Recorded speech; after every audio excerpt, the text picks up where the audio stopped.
Good afternoon, and thank you for joining us on this Valentine's Day. I'm Joel Stone, the Executive Director of Climate System Solutions, and on behalf of Climate System Solutions, let me welcome all of you to our first event of 2023 series related to soil health and farm to fork supply chain integration. CSS is a 501c3 nonprofit organization, and it is the generous donations and sponsors that allow us to present these events.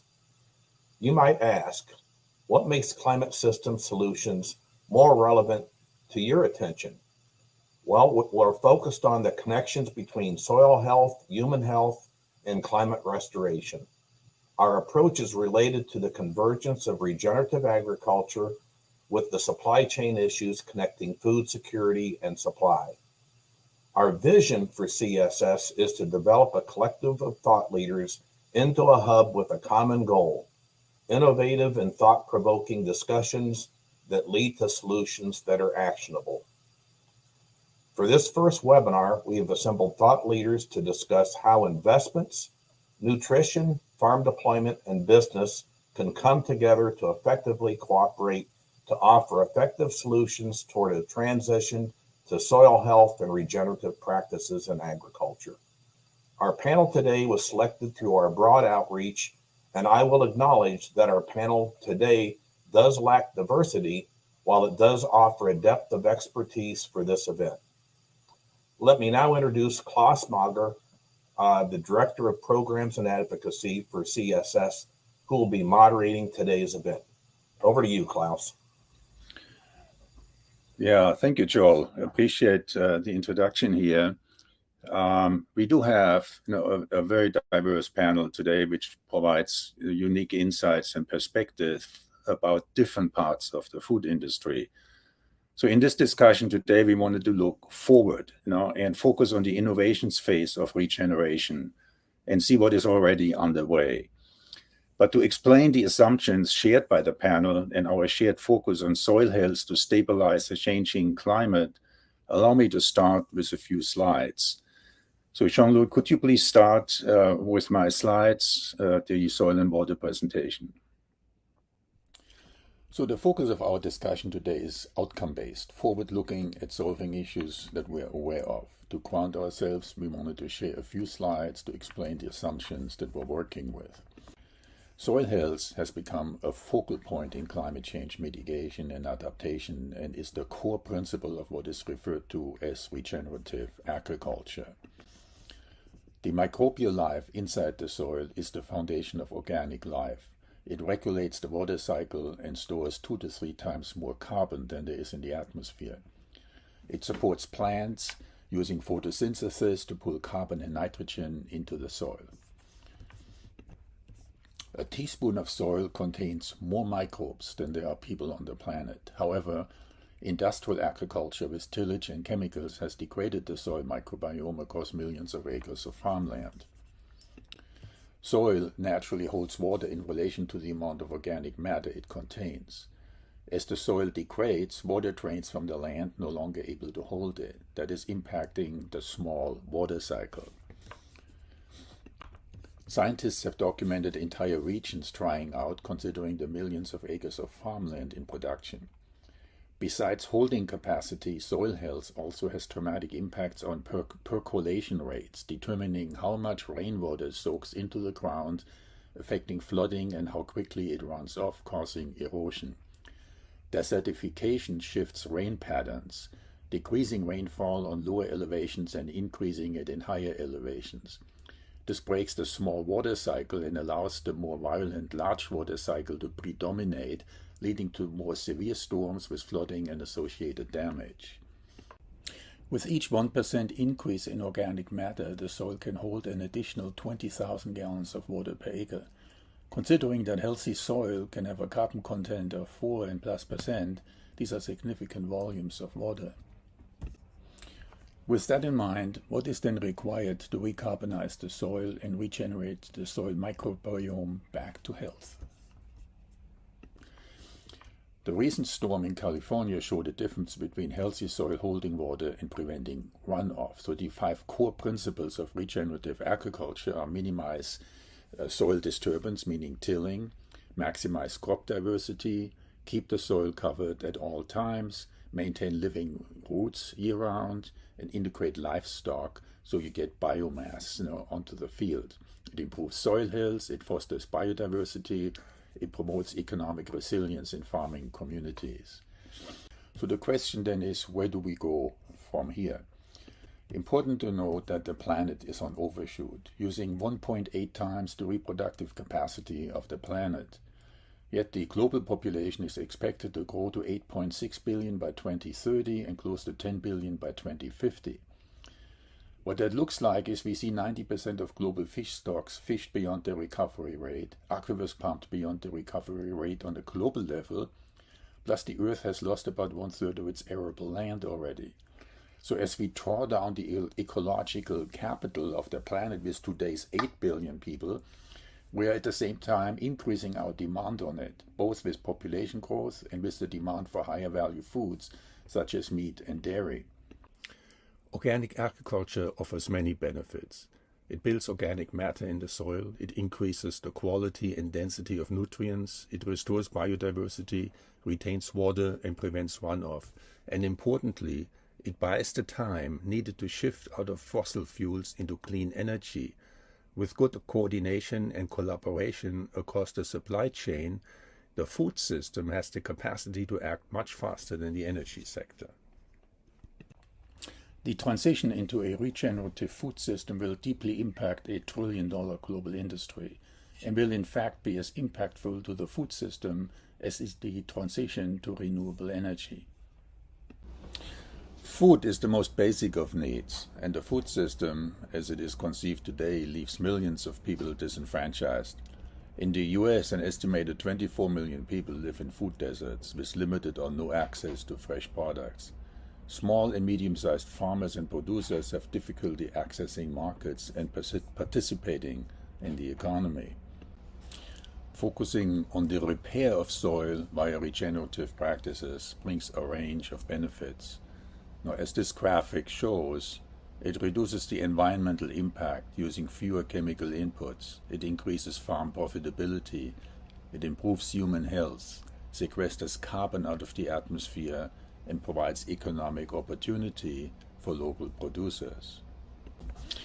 There is financial support available from both public sources, for example, the Inflation Reduction Act, and significant private investments to support farmers and indeed the entire supply chain from aggregators to processors and retailers.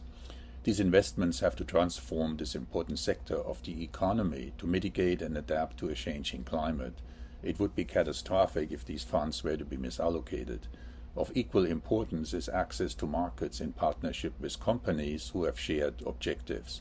Above all, it requires a well-informed public to accept and embrace changes to our menus and shopping habits. Thank you. Yeah, so as an introduction and the shared assumptions in the panel and moving forward, so let me introduce our first panel member, Matthew Duncan, who is the Senior Sustainability Science Lead for Tutera. So let's bring up Matt. Can we start your PowerPoints then?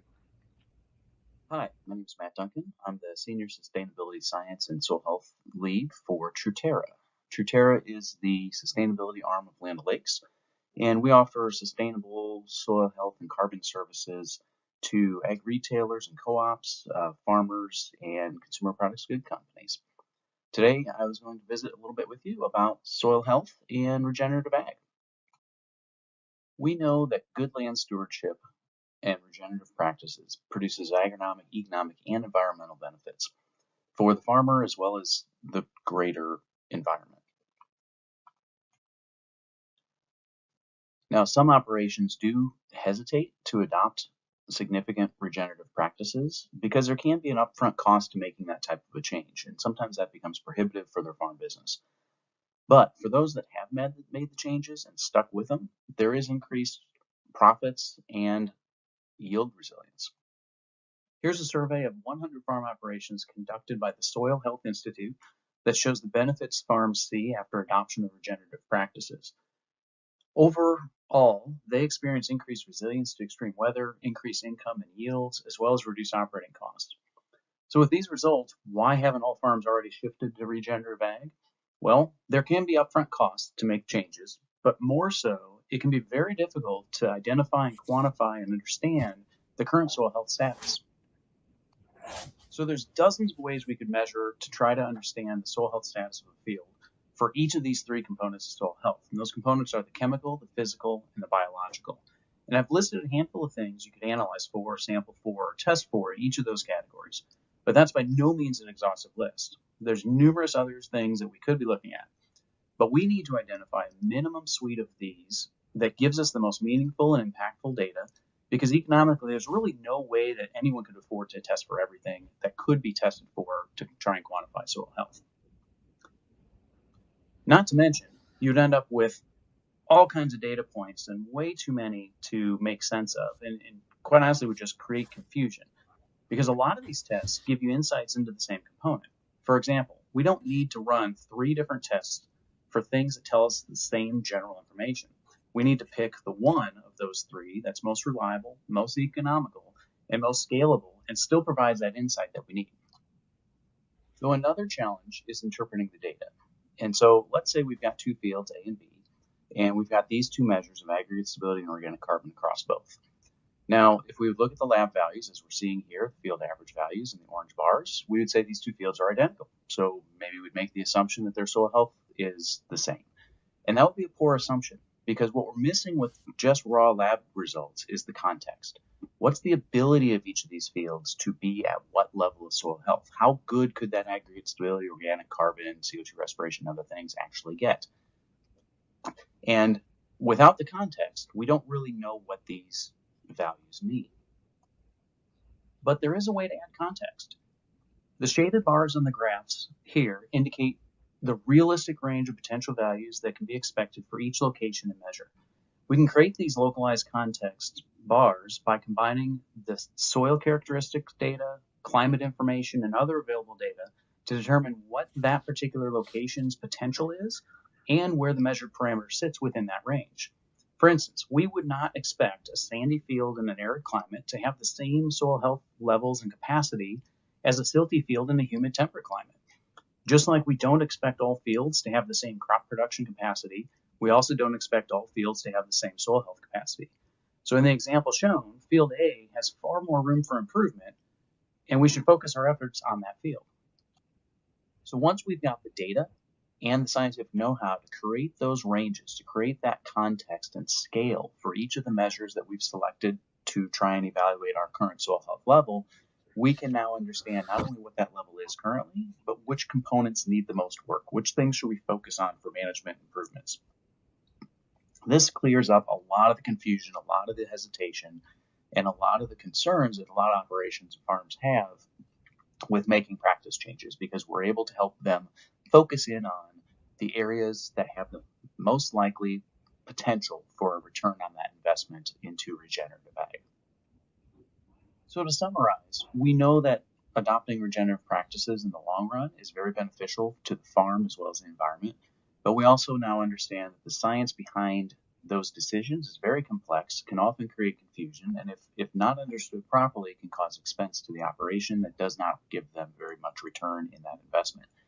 So understanding the local context, being able to interpret lab results in a way that helps us understand what the potential for improvement is critical. And sound agronomics are key. If we don't have the right balance of fertility and pH in a soil, the microbes won't thrive, the plants won't thrive. It throws everything off and slows the process of that regenerative practice and regenerative benefits. And one other thing we haven't mentioned yet is digital data enablement. If the farm operations data can be digitized and understand the practices, the timings, and the results for year over year and over time, we can really gain a lot of perspective in what types of practices in any given geography and each type of operation produce the best return on investment towards a more regenerative and sustainable future. Thank you for your time and interest in soil health and regenerative ag. Thanks, Matt. Yeah, this is pretty amazing, the sophistication and know-how required for modern farming here. You sure made it understandable. Thank you. So how many farmers are there in your network? Honestly, I don't know how many total farmers we have. So we're Truterra is a division of Land O'Lakes. We're the sustainability arm, and so we have about 1,000 ag retail associated retail locations with our cooperative network. And at each of those, there are a handful of crop advisors, and each of those crop advisors would work with anywhere from a few to dozens of farmers. So it's quite a few. So. Wow. Yeah, we'll have a chance to talk about this a little bit more later, Matt.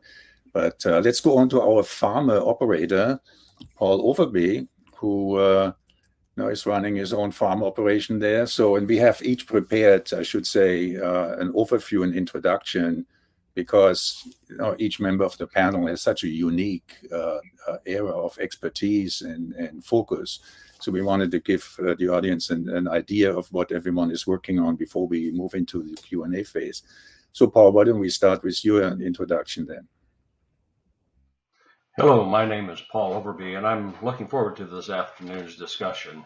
My wife Diana and I have just finished our 30th year of farming in north central North Dakota, near a small town called Wolford. Our soil health journey probably started actually with my father, who was very interested in soil health aspects and encouraged us to look into starting no-till. And in 2005, we were able to buy an air seeder and get started into no-till, and we've been doing that ever since. The no-till operation meets one of the first principles of soil health, which is to keep the soil armored, and also another principle of minimizing disturbance. Along with that, we've also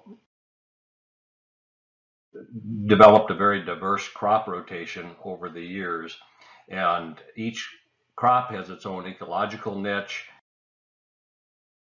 has its time management niche, and other things like that to make this all possible. We also have divided all of our fields into zones for management. So those two practices add in soil health principles of diversity and also minimizing disturbance by only putting in nutrients, for example, where they're needed. Early on, we made the decision to try to get closer to the food industry instead of delivering all of our crops as commodities to the local elevator. And that also was probably inspired by my dad. He was one of the investors in Dakota Growers Pasta Cooperative, and he and other Durham growers in North Dakota delivered their crops to the pasta plant. They were made and then marketed across the country. That co-op has since been sold out, but it continues operation in North Dakota, buying durum from Durham growers. Our first effort into the food market was raising hard white wheat, was through the Dakota Pride Cooperative, and you can see the white wheat on the right-hand side next to the hard red spring wheat, and that was all marketed through the North Dakota Mill and Elevator, and then sold from there to other locations. They continue to market that brand of hard white wheat.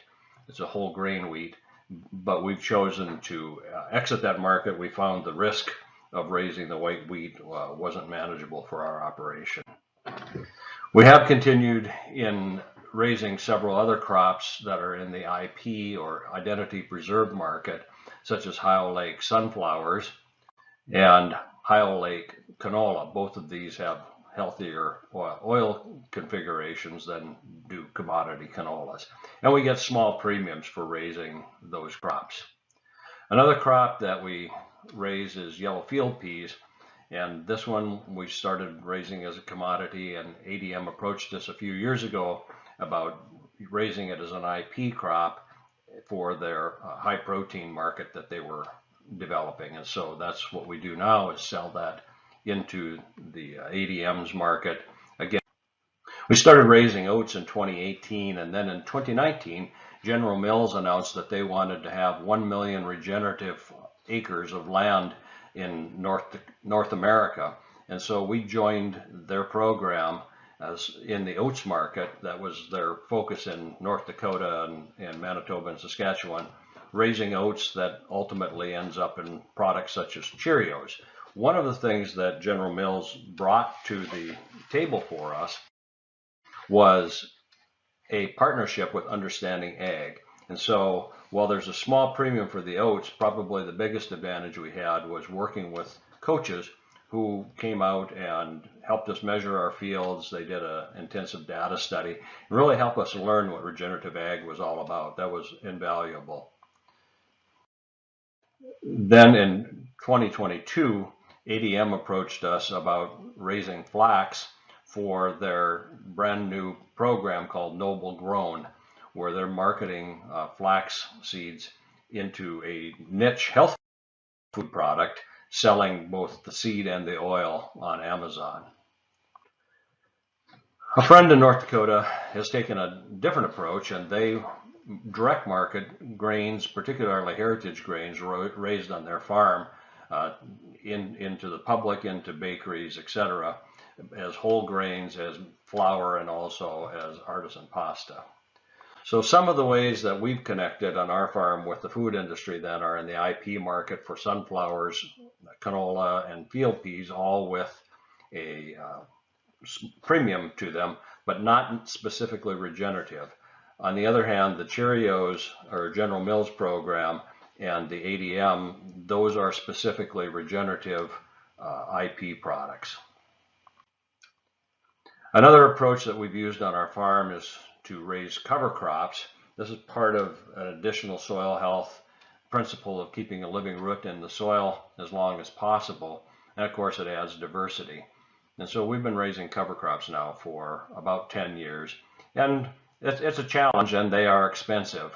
We have had some help with all of this soil health work that we've been doing from USDA's NRCS service, the Environmental Quality Incentive Program, or the CSP program, so a Conservation Stewardship Program. So those have been helpful in providing funding up until now, but a couple of years ago we had used up all of our eligibility for those programs. One of the new things that we're trying is intercropping. The goal of intercropping is to plant a couple of different crops in the same acreage at the same time to increase the total amount of production per acre while reducing inputs due to synergies achieved by raising those crops together.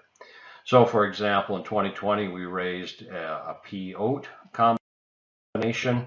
We didn't find that to be terribly successful, but in 2022, we tried raising peas and canola together, and we found that to be a better product mix, and we'll expand our acres of that in 2023. Those will end up being uninsured because it's an experimental approach, but we think it shows promise. A neighbor is raising soybeans and canola together and has found that to be a successful process for him.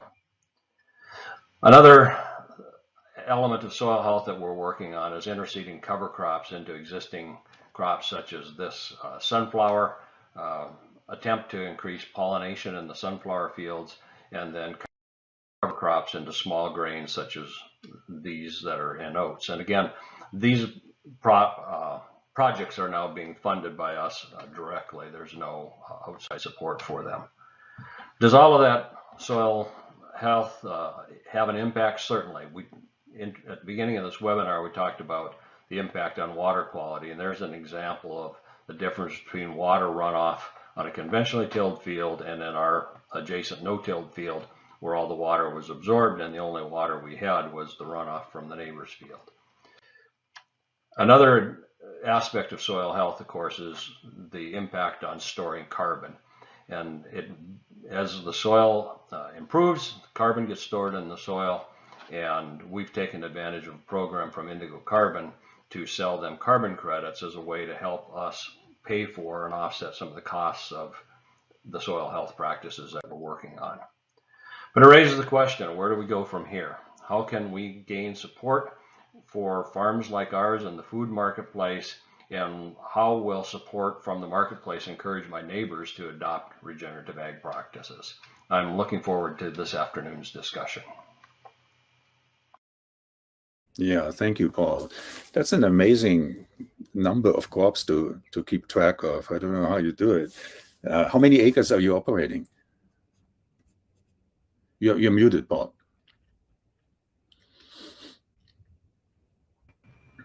We have about 1,250 crop acres, so we're actually a small farmer in North Dakota anymore with that amount of acreage, which is why we pursued all of these IP markets to add income to our operation.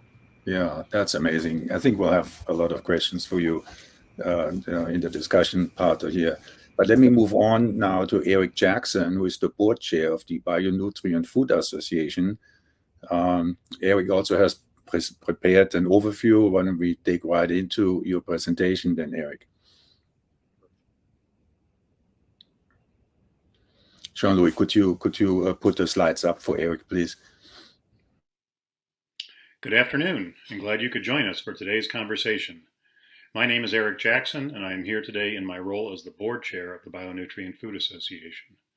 Our mission at BFA is to increase quality in the food supply system.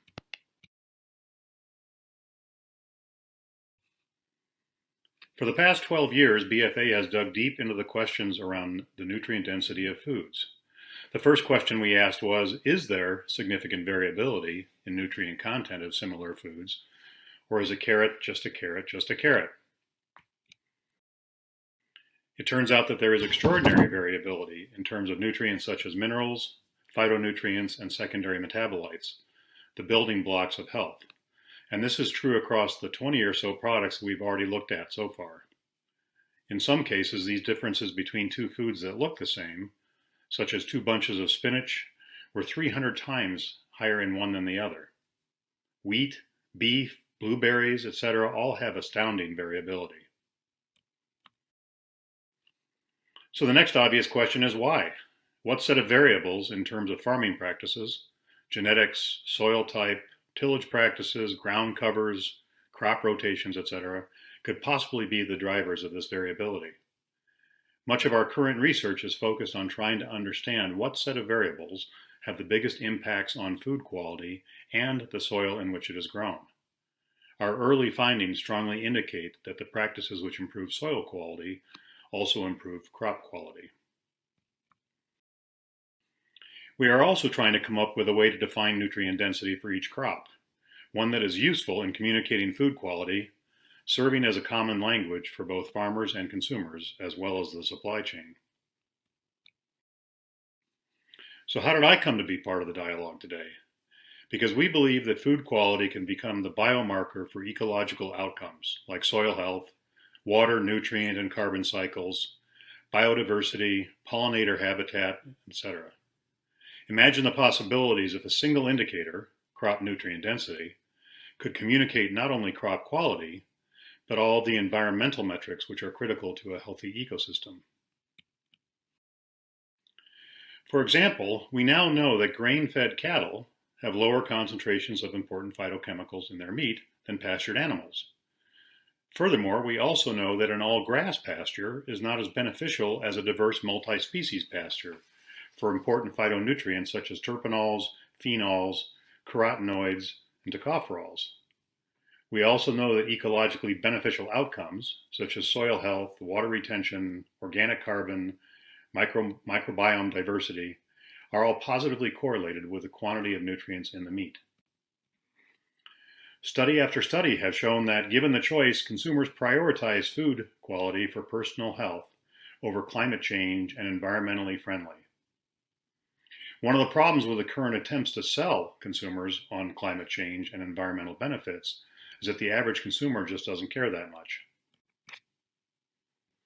Assuming that our research continues to indicate that the same set of farming practices that deliver superior nutrient content and taste also delivers the added benefit of all that would be preferable ecologically and climate-wise, we can then turn our attention to what consumers want, all the while knowing that we are also accomplishing ecological and climate change goals.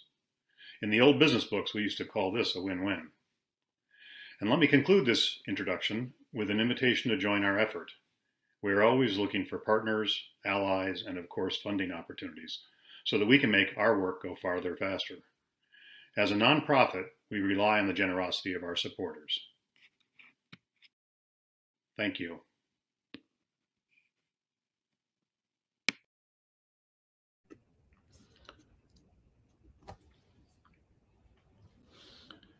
Yeah, thank you, Eric. On an intuitive level, you just feel this is right. And when you look at all the data out there in the market that links nutrition and diet to our personal health, you just know there has to be a connection.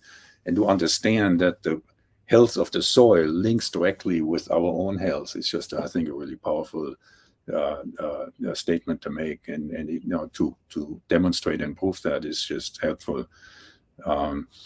Yeah. So thank you. We'll have lots of questions for you in the Q&A section, but now let me move on and bring in a financial perspective. Our next panel member is Roger Weiss, who is the founder and managing partner of Spruce Capital. Hi, Roger. Let's go ahead and set up your introduction then. John-Louis, if you could please bring up the PowerPoint. Thanks, Klaus, for the introduction, and thank you for the opportunity to participate in what I think is going to be a very interesting panel discussion. My comments today on the transformation of the agri-food system will be in the context of the broader bioeconomy, and also from my perspective as a venture investor in the space for the last 23 years. I grew up on a regenerative dairy farm in the 1950s, did research with USDA for some 15 years, and then moved into academic administration, first at Rutgers University, and then as Dean of the College of Agricultural and Life Sciences, University of Wisconsin-Madison. And for the last 23 years, been working as a venture capital investor in the agri-food space, looking at the application of biotechnology in agriculture, food, and industrial biotech. Spruce Capital Partners is really looking to invest in innovative startup companies with technologies that enable disruptive solutions to the challenges facing the agri-food sector. We're not looking for incremental improvements, we're looking for truly disruptive opportunities. The bioeconomy is getting a lot of attention over the last several years, and if it's going to thrive, it's going to need to reduce the time to significant market penetration for these new innovations to meet sustainability and climate goals and to continue to attract risk capital. So in short, the economics of the bioeconomy must work. It's a unique time in history. We have not only existential threats, but we also have a convergence of very powerful technologies such as genomics, artificial intelligence, robotics, that can address those, provide solutions to those challenges, and we have market pull. So as we invest, these products have a market to move into. But our timeline is extremely slow. If we look back over products that have come into the bioeconomy historically, it's taken 15 to 20 years. And no investor and certainly no politician has that kind of patience. And the existential threats from climate that we need to address certainly are not going to wait for us to bring those products to market. So the time now is to reinvent the agri-food value chain, and there's numerous advocacy groups, interest groups supporting those changes that need to be made, and there's investors out there ready to put capital to work. The unifying theme for all of this is soil health, and the reason I mention this point is sometimes various groups begin to work at cross purposes, but I think we can all rally around the importance of soil health because, as Klaus indicated in his opening comments, there's a myriad of benefits to improving soil health. Farm profitability, drought tolerance, mitigating climate change, carbon sequestration, reduced environmental impact, improved community and human health. So all of this is known benefits of improved soil health. The point I'd like to add to this is that we have to then take those soil health benefits and convert them into economic advantage for farmers and for the bioeconomy. And that's feeding in sustainable feedstocks into the bioeconomy, sustainably sourced ingredients for the food industry, reduced ecosystem impacts and generate carbon credits. We're meeting sustainability goals for major corporations. We're meeting consumer demands. The question is, how do we capture that value and feed it back into the agricultural economy to improve the sustainability, the profitability of that industry. A few examples already exist of how to do that. One is low carbon fuel standards, where farmers and ethanol producers can get credits for ethanol sold into California if it comes from farms using sustainable practices. Another company is CoverCress. We all know the importance of cover crops in a regenerative system. CoverCress is producing a cash cover crop. So you not only get the benefits of the cover crop, but Bunge is set up to harvest this, to buy the seed coming off of that crop, convert it into oil, increasing the value to the farmer. A number of consumer-facing companies are sourcing, tracing, and marketing products derived from farms with regenerative practices, and hopefully we'll be able to capture additional value by doing that traceability. I would like, though, to use an example out of our portfolio, and that is Pivot Bio, which is a company we invested in at the very early stages of the company. It is using genomics to modify native microbes to enhance their ability to fix nitrogen. These microbes then colonize cereal roots and capture the nitrogen from the air, convert it into ammonia that the plants then use as a source of nitrogen fertilizer. The company has products that are applied both in furrow and on seed and replace between 40 and 50 pounds of synthetic nitrogen per acre, thus reducing CO2 emissions, NOx emissions, less runoff, less leaching. The question is, how can they capture the value of that? They have two ways. One is nitrogen credits. So if they would sell off these CO2 and nitrogen credits to a broker, return those profits to the farmer to enhance his profitability and hopefully encourage him to accelerate the adoption of the product. And then also there is the scope 3 emissions credits that can be gained down the value chain as we go all the way out to the consumer. So two sources of capturing value, the offsets and the scope 3 emissions value. The value here is for every pound of nitrogen produced, you emit about 2.7 pounds of CO2. So they'll be on 10 million acres next year, which means they are reducing emissions by about 700,000 tons. So being creative here about how to both benefit the farmer, improve sustainability, but capture value is going to be critically important for this company. But that's one example, but I think we need to be creative. A concept that I'm promoting is something called innovation insurance.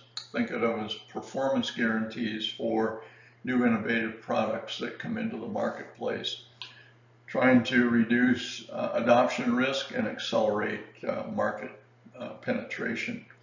Others are using such techniques as branding, Intel Inside concepts, which also should be able to capture more value as we look at both scope 3 emissions and addressing consumer demands for more sustainable products.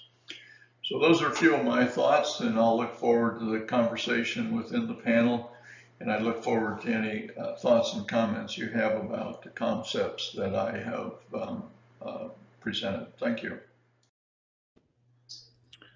Yeah, thank you, Roger. Yeah, I spent a lifetime in the food business, but I must say what the sheer volume of change coming through right now is just astounding. And to keep track of this and find out where the innovations are taking place and innovators, that is amazing. Thanks for your presentation. So we have next Roger Sorkin, our filmmaker. Roger is the founder and executive director of the American Resilience Project. Roger was shooting a film last year, right? Farm Free or Die, sort of a sketchy title. And but Roger prepared some excerpts from this film, which really highlights some of the core stories. So Roger, thank you really for doing this. And let's go ahead and get you started. John Louis, if you bring in the presentation for Roger, please. Hello, my name is Roger Sorkin. I'm the director of the American Resilience Project. We're a nonprofit that makes films that are designed to influence public policy as well as inspire cultural change. And you're about to see clips from our recent film, Farm Free or Die, which is a 30-minute documentary that we designed to help influence the discussion around the upcoming Farm Bill. This first clip is the intro. It's from the intro of the film, really addressing the idea that climate change is a complex and difficult issue for farmers to deal with. They're obviously very aware of the changes in their weather patterns and deeply concerned about their futures. And this clip sets up the discussion that we hope to have around climate and agriculture.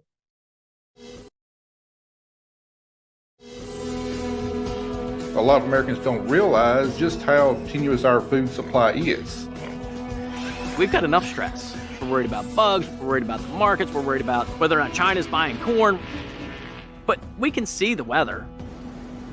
Climate change is absolutely real for farmers because we're living it.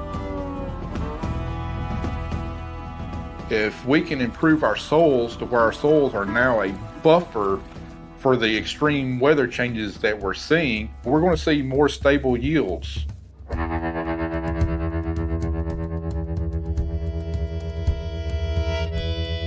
The future of the country is at stake. And we need to get the message out to people. We have a lot of allies and a lot of friends in towns and in the cities. They just need to know we're out here and we need help.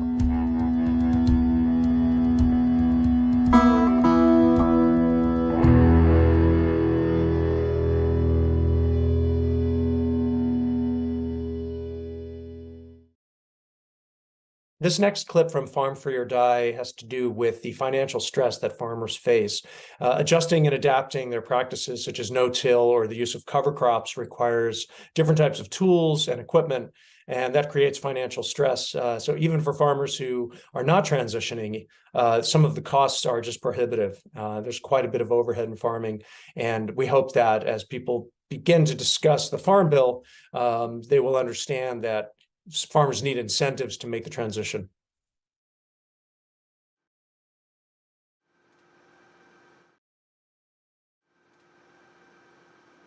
This tractor, brand new, is $180,000. Now that was 2013. You got an alternator that runs it, just like a car. You've got all these hydraulics that run it. The hydraulic pump, if it goes out, is $10,000. You blow a tire, you're looking at $1,600. Front ones are $800. We just put new ones on there last year. The planter, this thing right here, to set it up alone, the technology is $60,000. The planter itself was $130,000. And then you add the monitor, the GPS, and you're up to $200,000 automatically. So altogether, this is $380,000. This is a 5-bedroom house with a swimming pool in the back. All our modern machinery is pretty much operated by electronics and software, and we're prevented by the manufacturer of actually accessing certain parts of that machine. You know, we don't have the tools to diagnose our equipment anymore. The dealership won't even sell it to us. So here we are, you know, I've got a wheat crop, I've got a harvest. I've got a wheat crop that's deteriorating in the field as we speak. I've got weather systems coming in that could potentially ruin my wheat crop. I can't be waiting for the dealership to send a technician out with a laptop to hook up to the combine. This next clip from the film has to do with farmers trying to get on the land. That was a phrase that we heard quite a bit when we were interviewing farmers for this film. We want to get folks on the land, or help folks stay on the land. But the cost of farmland makes it very difficult, especially for startups, for folks who are trying to enter the business.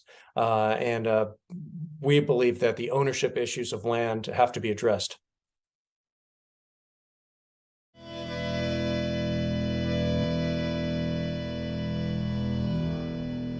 When there's not farm businesses that are healthy around the area, they don't buy as much stuff in town. So those businesses shutter up their windows. And if you have less and less young people coming back that have a chance to get into, in our areas, into food production.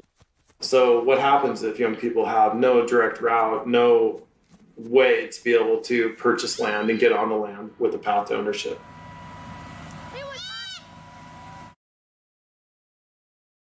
To buy a farm, to buy a good ranch that can support yourself on, I'm going to say you probably have to have around 5,000 acres where I live. That's going to be $3 million minimum. Most people have no way to come up with that cash.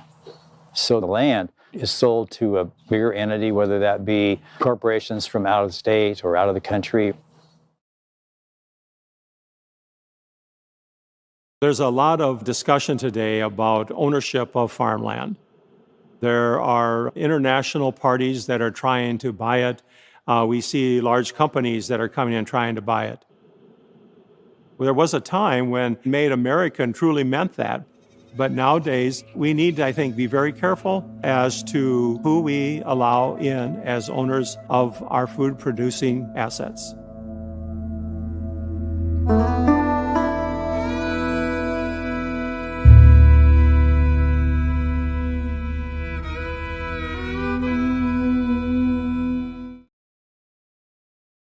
This next clip also has to do with access to land.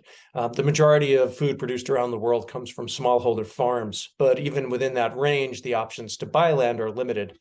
So you're about to hear from a farmer who does not have a lot of money, who did not come into farming through family or through inheritance, which really, as one of the farmers says in the film, only two ways to become a farmer: you're born into it or you marry into it. This next clip is a farmer who is neither born into it or married into it, and talks about her challenge trying to get a plot of land for herself to farm.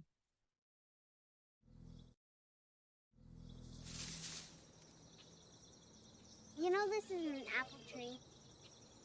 I rent land. I'm a tenant farmer, and I've been farming about 8 years now. I'm not inheriting farm or land, but I don't need 500 acres. I don't need 200 acres. If I had 200 acres, I'd love to collaboratively farm that with others and do livestock and do different type of enterprises all together. So I'm really looking for maybe 5 acres.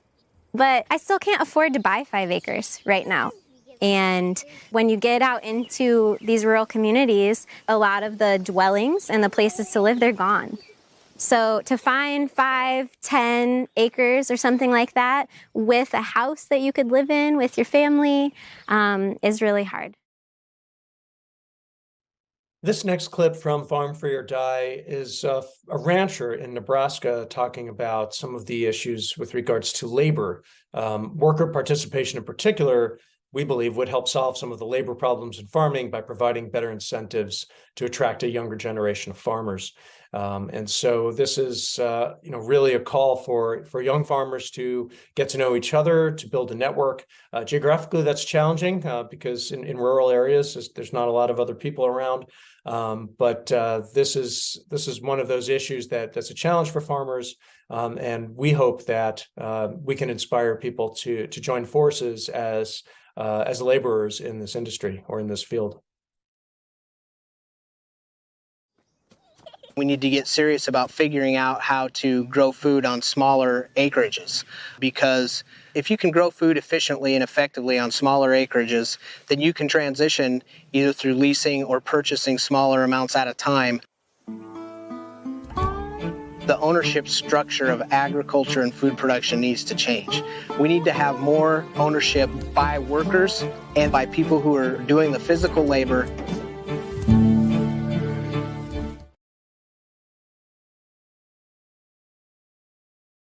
So this next clip touches on the concept of carbon markets.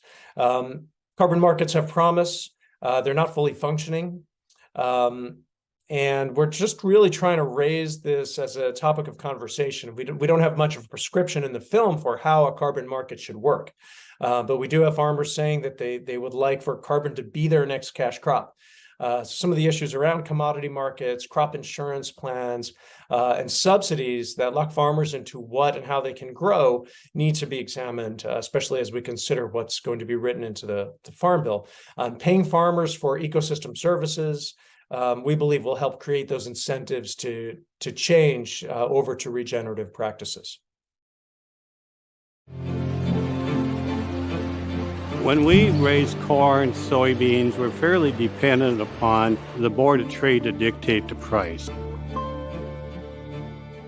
And we can make more money sequestering carbon in the carbon markets. That's something that's unique to plants with photosynthesis that are actually taking CO2 out of the air.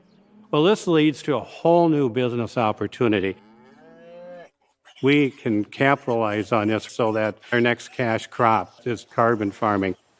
A very unique way that we can add value and keep farmers on the farm.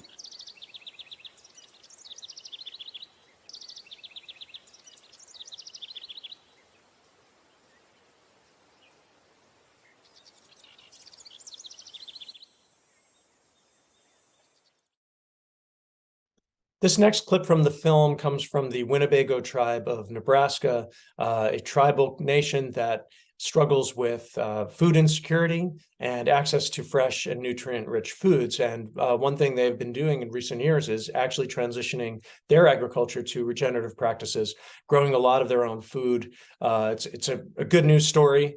We hope they can sustain it, and we hope that other rural areas and other tribal communities can really learn from their example. Localizing food production really, in general, helps marginalized communities and underserved communities. There's the issue of food deserts and not having access to fresh food. It also shortens supply chains. People can produce locally. So those are some of the themes that we're really trying to highlight with this particular clip from the film. Through all the things that happened with COVID and the pandemic, our tribe is really taking it serious now about developing food security in our communities. We have about 1,000 acres of organic crops growing, from corn to wheat to alfalfa, oats, and we even have organic field peas this year. A lot of this stuff was driven by the lack of access to fresh, nutritious foods in Winnebago. And we've gone away from things like this, growing our own food. Now we're getting all these food production into our schools, into our hospitals, into our local food stores, and just getting people to start eating better. On top of that, increasing the physical health, the mental health. I think it's extremely important that a lot of rural communities start to plan longer term for the food security within their communities. Not only is it going to help give you that reassurance of food, but I think it brings back a sense of community. It brings back a sense of connection to the land that you're around.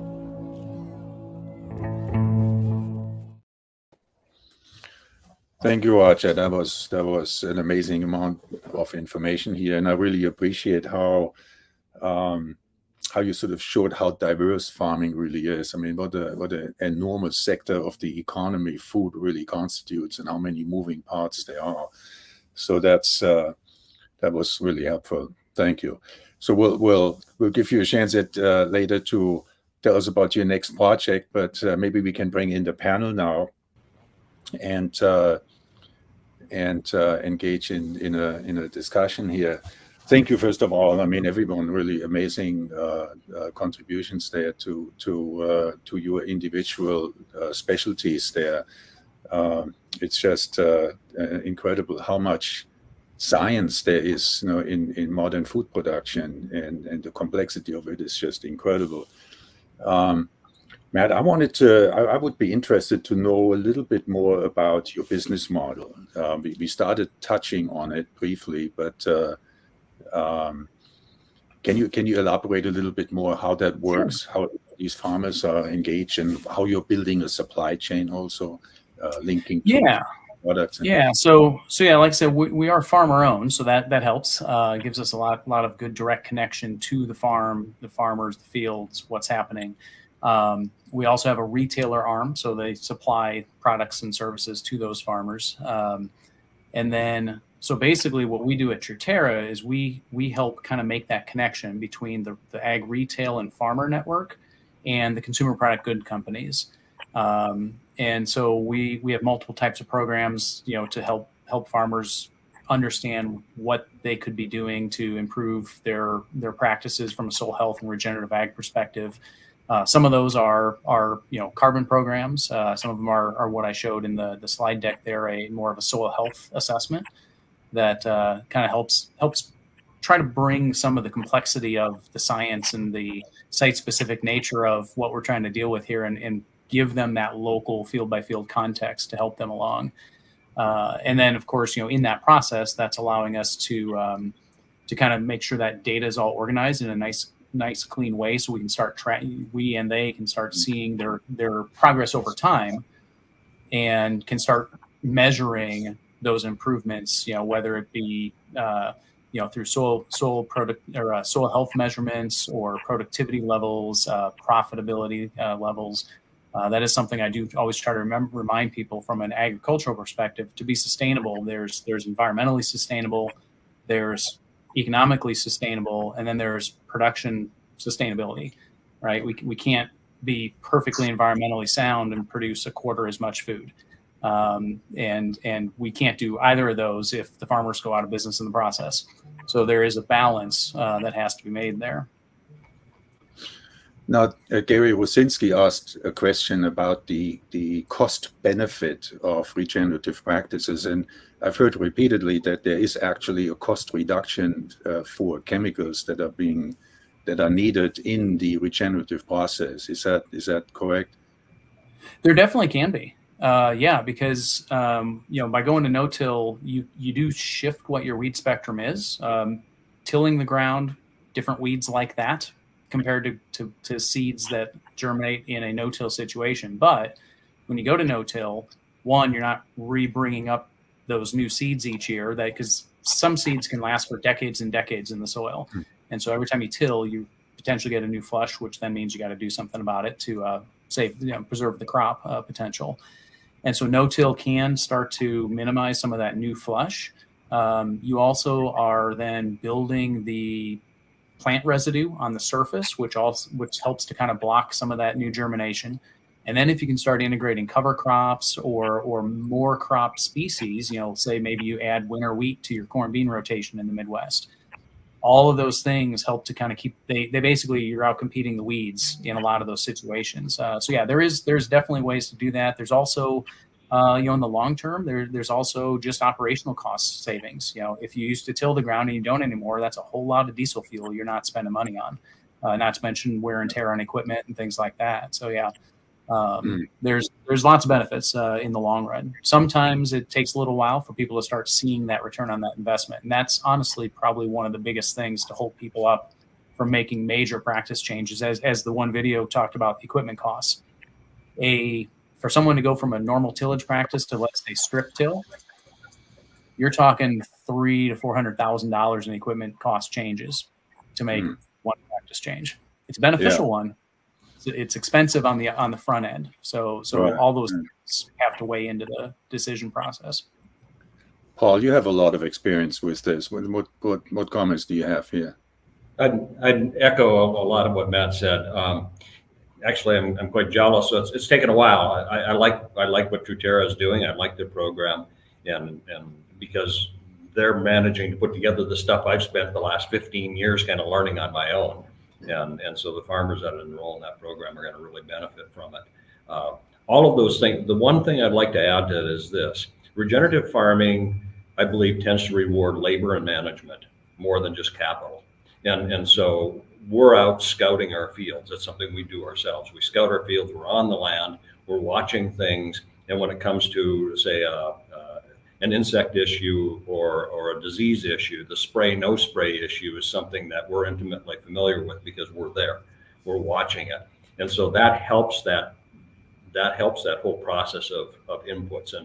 and we're doing all the soil analysis. So we're rewarding the extra effort for management instead of just reaching for a jug of something to spray or throw on something because I'm not really sure, but just to be safe, we're just going to add more chemical or fertilizer or whatever.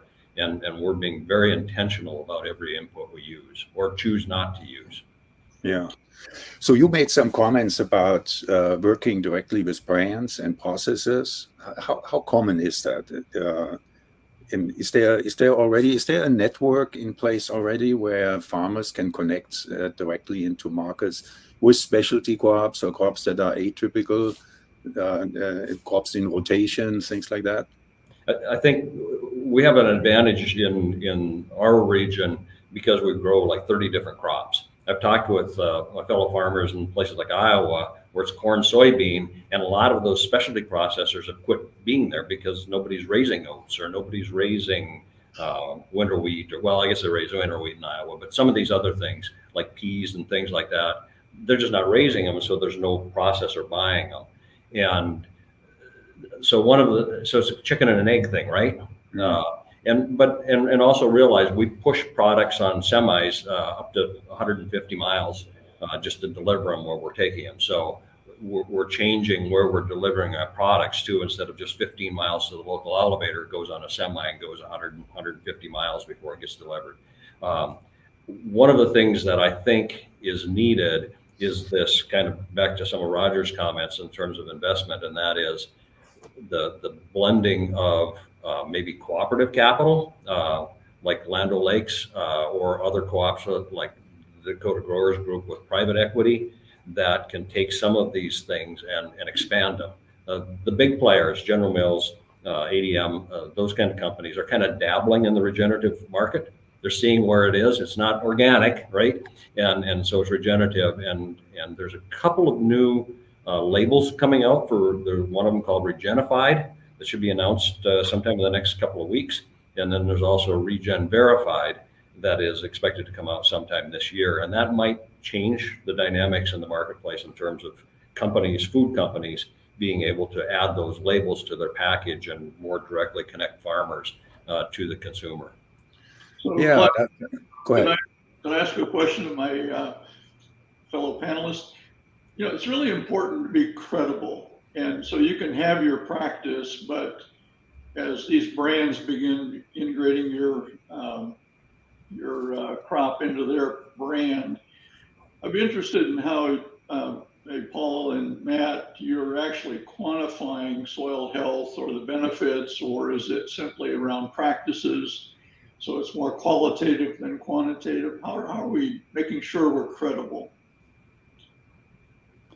Yeah, I think that's a good question because there are different groups doing different ways, and we actually have within our program a whole series of there's I think 4 different programs that we run that look at it different ways. So for soil health, we are doing physical measures, doing a lot of analysis, and actually measuring parameters that give us some insight into the soil health status. There are programs out there that do give a dollar reward for practices. So you implement, say you change to a lesser tillage, you get, and I'm making up numbers here, you get $2 an acre or something. And then there's programs out there that are paying for carbon, and those typically are the higher paying ones because those are more defined and there's a lot more, there is sampling, there's modeling, there's a lot of technology that goes into ensuring there's a certain level of confidence in the amount of carbon that's being claimed as having been newly captured, I should add.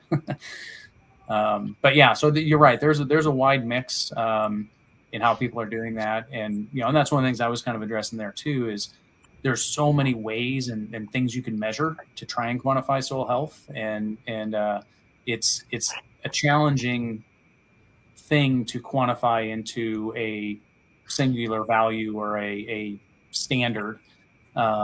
Because the values don't have the same potential in some geographies as they do in others. So, and just to add one quick thing there, I think a lot of us in the regenerative movement don't want an organic type of certification. And I know the Regenified group is working on it as a transitional process.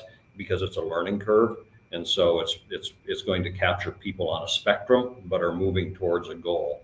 And some of that's going to come into telling a story, right? It's not going to be quantitative, it's going to be qualitative. And as long as everybody understands that, that's okay. And like with ADM, our products with renewable grown, that's a story. They're telling the story. It's dependent on the integrity of what I say and how we make that work. Other products are more directly tied, and so there's going to be a mix. Do you already see a price differentiation? I mean, do farmers get paid for grooming their soil and delivering a better product, more nutrient dense and rich product? Eric, are you seeing anything in terms of a price premium for nutrient density? Yeah, I mean, it's at this point, it's very niche-y.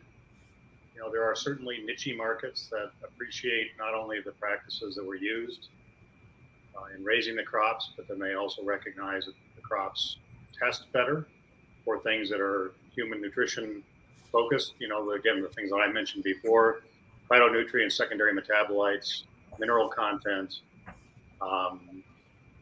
There's a lack of understanding about the connection between crop quality and ecological outcomes. And so that's why we think that the research that we're doing and other folks are doing as well, if we can narrow down to a place where something that consumers understand, truly understand, which would be more nutrient dense food, which is health giving to them, we believe that's a faster path to success for pulling through value that includes these ecological outcomes, right? We have to be able to measure. It has to be science-based. You know, we're going in trying to do neutral research. We've got a thesis, certainly, and early indications on that thesis are that there's definitely a correlation. Is there a causal factor, right? We still have to do more research. But if, you know, Paul, you've been doing this for a long time, I would like to think that at some point in the future, you're going to get paid for the quality of your crop, not the quality of the practices used to raise the crop necessarily. Or both, right? So there may be a double set of metrics, right? Where you get paid for ecological services on the one hand, and you also get paid for a superior crop quality on the other. And this same thing holds true for animal feed, right? I mean, anybody who's been tracking the animal feed market for years would recognize that, you know, there are certain crops grown certain ways that do a better job in feeding animals than the same crop grown in different ways or different genetics, right, of the same crop. And same thing holds true for corn milling. Non-GMO corn mills better than GMO corn, right? So there are these qualitative components, and when we say farm practices, we include genetics in that. But ultimately, there's I think a whole value proposition that right now is grossly under-recognized that could greatly benefit the farmer. And we just simply have to present, we believe that we simply have to present the science to get that flywheel spinning. So how close are you, Eric, to get this information to the consumer actually? Because it seems like if that quantification of quality of crops coming out of the soil can be measured and brought to the consumer's attention in form of branding, labeling, or so, that would be a game changer. Yeah, I mean, we've tested about 20 crops at this point. I would say that the most structured approach that we're taking right now is in beef. And that program is probably going to leapfrog our other crop programs at this point because we have a direct association with the medical community in putting this project together. And so if we can draw that continuum all the way from farming practices through soil quality, through forage quality, through animal health, through meat quality, and this whole study started in the metabolomics section of the medical industry, right? So they already had their thesis around these higher quality meats and their contribution to human health. That we believe that might be the first one that we can actually take to market and say, here you go. Here's the science that backs up these concepts. Let certain producers, because not everybody's going to flip, right? Because we're not expecting to boil the ocean on this, but crawl, walk, run into a quality-based market where it's understood that these practices were done on the one hand. So let's give kudos and value to that set of propositions, and then we also have a better quality product over here in terms of the the meat that's being sold and the milk that's being sold. This is a meat milk project, and the marketplace will tell us whether we're right or wrong. But absent the information, we're not going to know. So, Klaus, you asked me a direct question: when is this going to be ready to come to market? We're still a couple of years out for sure. Okay, but there's plenty of information already on our website. We have a lot of inbound folks looking at the website of the Bionutrient Food Association and our researcher on the Bionutrient Institute. And they're taking that information because it's in the public domain. We're not trying to create intellectual property here. We're trying to create a common good for the benefit of agriculture and food and human health. There's plenty of people coming in and picking up on this information. And there are more projects going on at this point than we can keep track of. Mm. Yeah, there's also this really somewhat controversial issue about chemicals bleeding into the food supply. Transfer glyphosate, for example, transferring into that, and so to assure a consumer that the food is free of chemicals is also that in and by itself seems to be connected with organic farming or regenerative farming, if I understand this correctly. Well, there are two pathways. There are a whole bunch of people working on, I'll call it the chemical-free side of the equation, right? For a direct impact, either through research or through thesis, that they believe those chemicals might incur upon human beings. But the other piece of this, as with chemical applications being part of the set of practices that farmers use, is what is the multiplier effect of those chemicals within the soil microbiome, right? We're talking about soil health as a primary here, within the soil microbiome, and then how does that cascade into the quality of the food? So there's really two pathways when we're talking about the chemistry associated with agriculture. We're not at the Bionutrient Food Association pursuing the glyphosate-free component, for example, right? In as much as glyphosate may or may not impact human health directly, we are interested in how glyphosate impacts the system, right? And then consequently, how that impacts crop quality. So it's important to keep those two things separate, right? Because they are different. And just to add in there on my IP contracts with field peas and flax and oats, I cannot use glyphosate pre-harvest on those products because of the consumer concerns about making sure that it doesn't get into the product. Now I can use it way early on before anything gets planted in the field, but I can't use it as a pre-harvest desiccant. Well, and that's another third point, right, Paul? Because that would really be kind of an off-label use anyway. No, it's fully labeled. It is labeled. Really? Yes, it is. Yeah. No, I'm not. But the problem is, and that's where I think there's a recognition that might be one of the biggest sources of how glyphosate is ending up in the food. Yeah, because it's being sprayed on sometimes a green crop that or a portion of the field is still green, and so that glyphosate is being actually absorbed into the seed, and so that's how it ends up in the flower or whatever. Right. Yeah. Well, let's shift over to Roger and talk about money for a moment.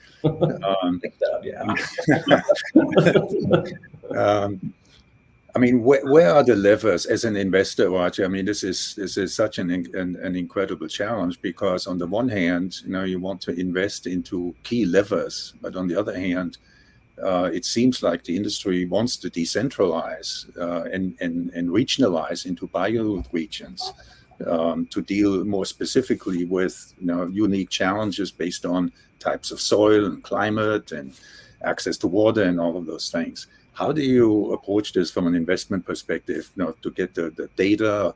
Who do you invest with and so on? Well, I think we have to be really careful about defining the investor, right? There's many different kinds of money out there, and someone, I think maybe Paul, was you mentioning cooperatives as a source of capital. Mm-hmm. Private equity is a source of capital that comes in later as companies are looking for opportunity for growth. And then there's folks like me that invest very early when in some cases it's still an idea in an entrepreneur's head about what they'd like to do. And then it's a convergence of technologies that allow that to be tested and proven to be efficacious. And come back to Pivot Bio as an example. We invested in the very earliest round of that, and it was still, two young guys that had founded the company, and it was the work that they had developed in their postdoc at MIT. And so we saw it, we understood the science that they were using to convert these microbes that exist in cornfields to replace their innate ability to fix nitrogen. So we understood the science, and we know it's a big problem, right? So it's a huge opportunity, both economic and to reduce environmental impact. So we understood the science, big opportunity.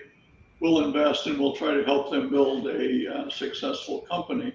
So that's really the basis. It's as an early stage investor, it's about the people you're investing in. Do you believe in them? Do you understand the technology? And is it an enabling technology that addresses a major problem? And so that's the criteria that we use as venture investors. But then others will invest only when the company is profitable and they want money to expand the growth. Yeah. There's others that, debt financing for farmers as maybe a way for them to buy that new equipment, or there's incentive money out there in the government to help them manage the transition. So I think the key to success of this regenerative approach is you need a portfolio of technologies and you need a portfolio of financing products to be there at the right time to support this transition. One big theme in the United Nations Food Systems Summit last year, 2022, was it 21-22, was this farm to fork, right? So to understand food as a system. And, as Paul, changes, his types of crops, and we briefly talked about it, where do you find then an aggregator to handle different type of crops, maybe regional differentiation in crops? Now, how do you find processes who adapt to this? How do you build this farm to fork supply chain, so that there is a transition? Well, so now you're touching on a point that philosophically I struggle with. We have a very efficient food system right now. It maybe isn't very environmentally friendly, but it's very efficient. And so everything you talked about now is regionalizing, localizing, building new value chains. Initially, that's going to increase the cost. And so I'm really concerned about that transition having unintended consequences for those least economically capable of absorbing that cost. And that's, the cost of food, and we have food inflation. We have to be really careful we don't exacerbate that as we go through this transition.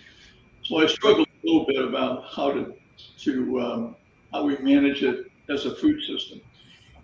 But I think the transition is a little bit what you heard Paul talk about. There's going to have to be consumer-facing companies that are willing to invest in a new value chain. So connecting to Paul and Cheerios, right? That's a new value chain. But those food companies are quite used to doing that, right? They contact with wheat growers and they make sure that wheat has the same protein every year so they can make their cereals or biscuits uniformly and minimize cost.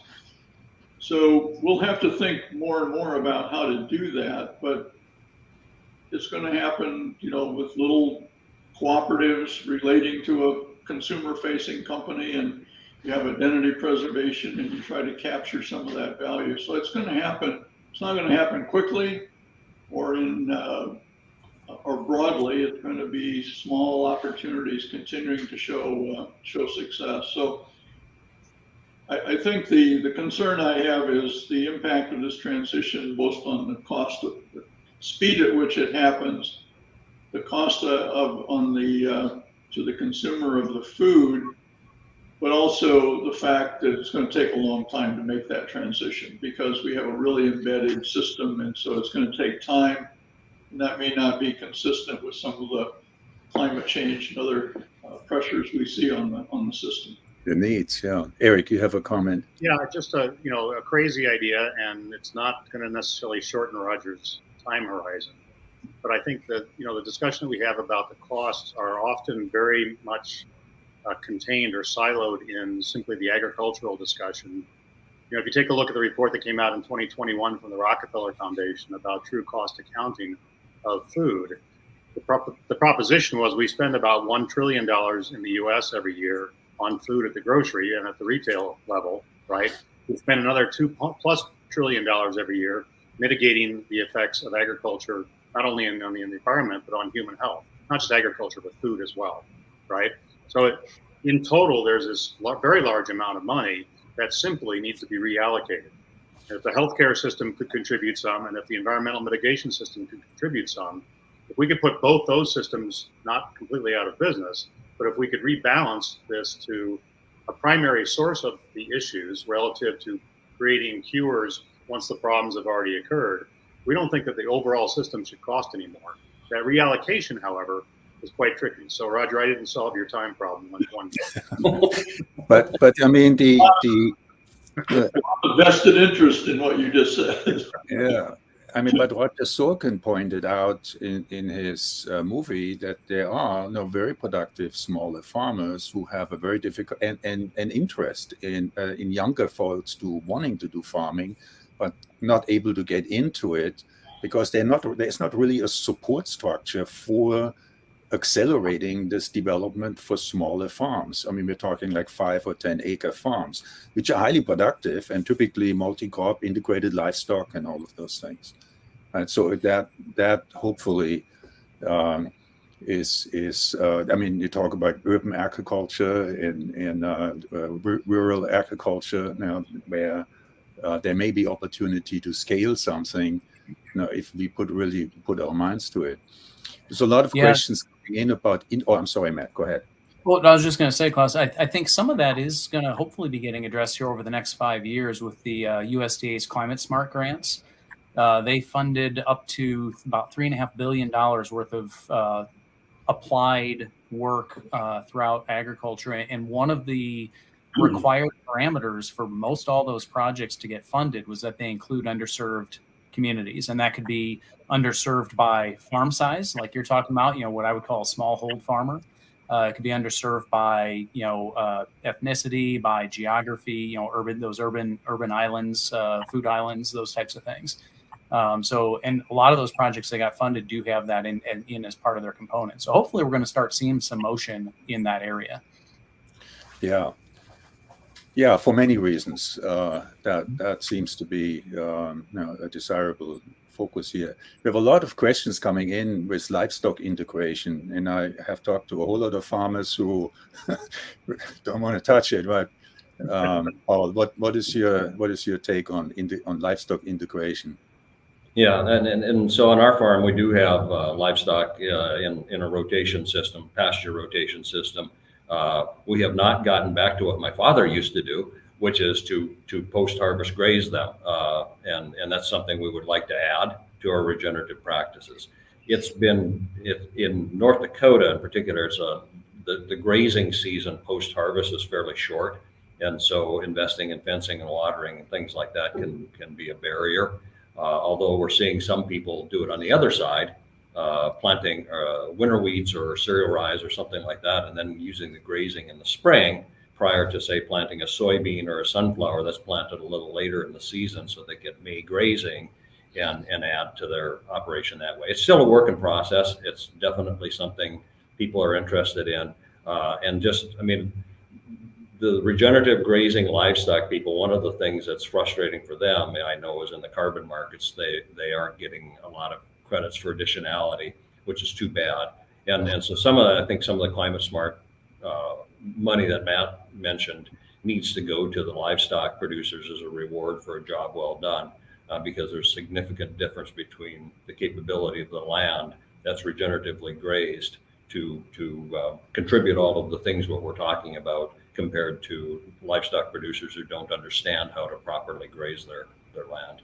Yeah. Yeah, and I think the other thing is, especially when you're looking at the perennial crops, whether it be a long-term pasture or in some of these areas that are more semi-arid where that's really your only option, we wouldn't be producing any kind of food source on that acre if it wasn't for the ability to graze livestock. There's all kinds of data that shows that grazing increases root biomass and root exploration, which therefore increases soil carbon, water holding capacity, nutrient holding capacity, allows us to minimize impacts from extreme weather events because of those things.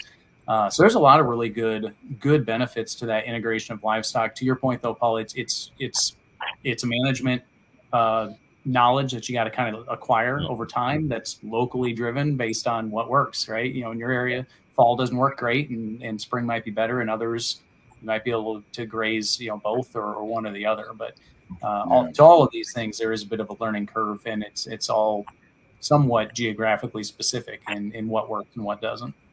Yeah, we're coming towards the end of our time, and I wanted to give Roger Sorkin a moment time to queue up. Tell us, Roger, what are your plans for your next documentary? We wanted to just give you a chance to talk about it. Thank you. Yes, so we have another series of films called Current Revolution, which is our energy transition film series. We are working on a story looking at how the U.S. military is electrifying its non-tactical fleet. Hopefully someday that will be tactical, but we're not there yet. And we are still hoping to create new content here in the agriculture space. So we're always looking for executive producers to come on and help us with content. As a nonprofit, we also do some advocacy in public education. I just say, leave you with a couple of quick calls to action. We designed this film specifically to have an influence on the Farm Bill. And just 3 key points are: one is to pass the Healthy Soils, Healthy Climate Initiative, which is a provision in the 2023 Farm Bill, which we hope will be in the final version. Another is to create an advanced research and innovation program within USDA to promote the development of technology and systems for agricultural resilience, and also to modernize crop insurance policies. So we're trying to take all of that on at once, and thanks for this opportunity. Thank you, Roger. Roger Wise, I'm sorry, I didn't mean to cut you off. You had another comment? No, that's fine. Okay. Well, why don't we bring in George? First of all, thank you so much. I mean, this is such a knowledgeable panel here, and you're so deeply engaged in each of your subject matters here. It's really a joy listening in and hearing and learning from you. So thank you for the preparation for this and for all the work that went into it. Let's bring Joel back up for some closing comments. We're moving towards the end of our time here. Joel, you want to take it from here? You bet. Thanks, Klaus, and thanks, panel. It's been great. It certainly has been a pleasure hosting the session today. Getting back to some of the sessions that Klaus and I have been involved in over the last 2.5, 3 years. It's good to be back. And thank all of you for registering to attend. And a lot of good questions came in. We tried to pitch up as many of them as we could. But I will tell you that we'll be having many future events, from Climate Systems Solutions.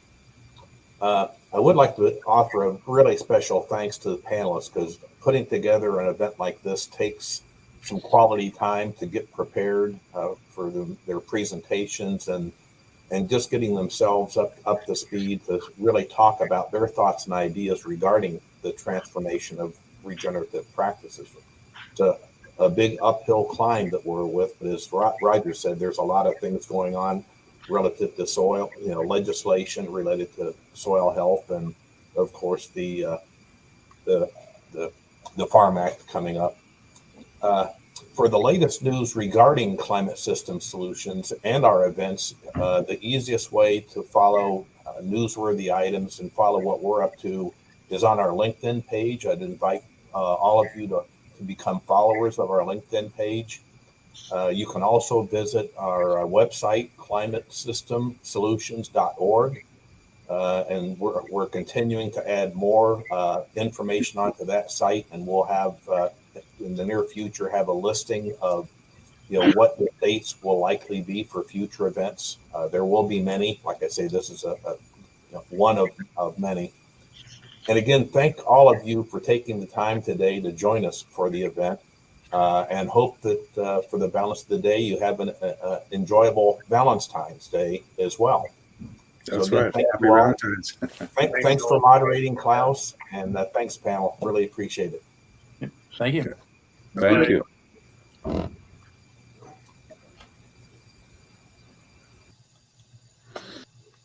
All right. What do you think? We're done.